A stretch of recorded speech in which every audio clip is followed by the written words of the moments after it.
আর কোনো চাওয়ার নেই, কোনো স্বপ্নও নেই। তোমাকে ভালোবেসেছিলাম, কোনো পাপ করিনি। কখনো চাইনি এতটুকু অপবিত্রতা আমার ভালোবাসায় দাগ কাটুক। আমার সমস্ত আস্থার বিশ্বাস থেকে তা রক্ষা করেছি, যার ফলাফল তুমি হারিয়ে গেলে। ভেবেছিলাম স্বপ্ন আছে বলেই মানুষ বেঁচে আছে, স্বপ্ন আছে বলেই মানুষ তার লক্ষ্যে পৌঁছায়। আজ যা বুঝলাম তার সবটাই উল্টো। স্বপ্ন কখনো সত্যি হয় না। তোমাকে কোনো দোষ দেব না, ভুল যা ছিল সবই আমার। আমি জানি তুমি কি ছিলে, কেমন ছিলে, তবে আমিও কোনো ভুল করিনি। কারণ আমি জানতাম তুমি যে সুখের ঠিকানা খুঁজেছিলে সেখানে কোনো সুখ ছিল না, ছিল বুক ভরা কষ্ট। আর কষ্ট মানেই হচ্ছে একটি তাজা নরক। আমি জেনে শুনে তোমাকে সেই নরকে নিয়ে আসতে পারি না। এই যন্ত্রণা সবাই সইতে পারে না, তুমিও পারতে না। আমি পারি, আমাকে পারতেই হবে। কারণ কষ্ট নামের এই নরকেই আমার বেঁচে থাকা। কষ্ট সে যত বড় নরকই হোক না কেন, এর পরিধি, এর গতিবিধি এবং আচরণ আমি সব বুঝতে পারি।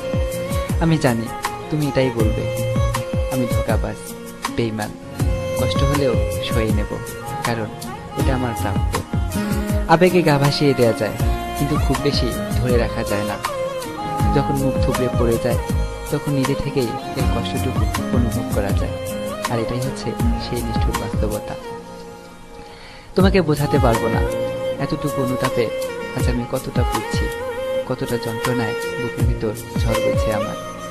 যে মনের আকাশে আর কোনো চাঁদ নেই, চাঁদের আলোও নেই। কতটা দুর্বিষহ সে জীবনের যন্ত্রণা কেউ বোঝে না, কাউকে বোঝানোও যায় না। যা একটি মানুষের পক্ষে সয়ে যাওয়া নিতান্তই কষ্টের। মাঝে মাঝে মনে হয় আমি হয়তো মানুষই নই, একটি যন্ত্রের পুতুল মাত্র, যাকে মানুষ রোবট বলে। আমি এরকমই একটি রোবট, যে আমাকে চালায়, আমি তার হুকুমের গোলাম মাত্র। আমি কষ্ট পেলেও তার কিছু যায় আসে না, কারণ সে জানে রোবটের নিচে বলে কোনো কিছুই নেই। কিন্তু এটাই সত্যি, আমিও রক্ত মাংসে করা একটি মানুষ। আমার একটি মন আছে, কষ্ট পেলে কাটার জন্য দুটি চোখও আছে। তবুও কেউ বুঝলো না, আর কাউকে বলবো না, কোনো দিন না। আমার কষ্টের একটি কথা, যদি কখনো এই কথাগুলো জানতে পারো তাহলে হয়তো আরো বেশি ঘৃণা করবে আমায়।